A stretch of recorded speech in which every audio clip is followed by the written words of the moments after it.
ரொம்ப வருடங்களுக்கு முன்பு கிங் ஒரு முறை நகர்வலம் வந்தார். அப்படியே வில்லேஜ் இதெல்லாம் சுற்றி வரும்போது ஒரு யங் உட்கட்டரை பார்க்குறாரு, ஒரு மரம் வெட்டி பார்க்குறாரு. பார்த்தோன்னா கிங்குக்கு ரொம்ப பிடிச்சி போயிடுது. தன்னுடைய அரண்மனை கூட்டிகிட்டு வராரு. இந்த மரம் வெட்டுறது சம்மந்தமான வேலைகளுக்காக கூட்டிகிட்டு வராரு.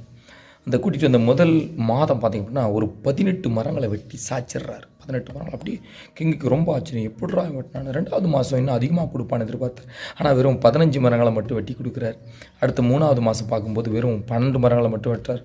அரசருக்கு ஒரே ஆச்சரியம். நேரில் பார்த்து கேட்குறாரு, ஏப்பா முறை 18 மரம் அப்படி படிப்படியாக குறைஞ்சி போச்சு, என்ன காரணம்னு கேட்கும்போது அந்த மரம் வெட்டிக்கு என்னன்னு சொல்ல தெரியல. ஒரு வேளை எனக்கு வயதாக இருக்கலாம், ஒரு வேளை எனக்கு சத்து பத்தாமல் இருக்கலாம், இல்லைனா அந்த மரங்கள் ரொம்ப உறுதியான மரங்களாக இருக்கலாம், அதனால் வெட்ட முடியாமல் போயிருக்கலாம் அப்படின்னு சொல்லி.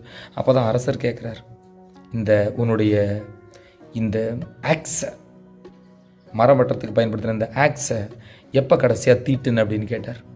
நான் தீட்டவே இல்லை அப்படின்னா, உன்னுடைய மரம் வெட்டுறதுக்கு குறைஞ்சது காரணம் அதுதான். சரியாக நீ தீட்டாதனுடைய காரணம் தான் அதனால் சரியாக மரம் வெட்ட முடியல. ஒரு இடத்துல வேலை கிடச்சிருச்சு, நம்ம சரியான வேலைக்கு அமைஞ்சிட்டோம், இதுக்கு மேலே ஒன்றும் பிரச்சனை இல்லை அப்படின்னு நினைக்கும் போது தான் அந்த இடத்துல பிரச்சனையே வருது. நமக்கான புத்தி எப்பவுமே நம்ம தீட்டிக்கிட்டே இருக்கணும். அப்போ தான் நம்ம வளர்ச்சி அடைஞ்சிக்கிட்டே இருப்போம். நம்ம அந்த வேலை வளர்ச்சி அடைஞ்சிக்கிட்டே இருக்கும்.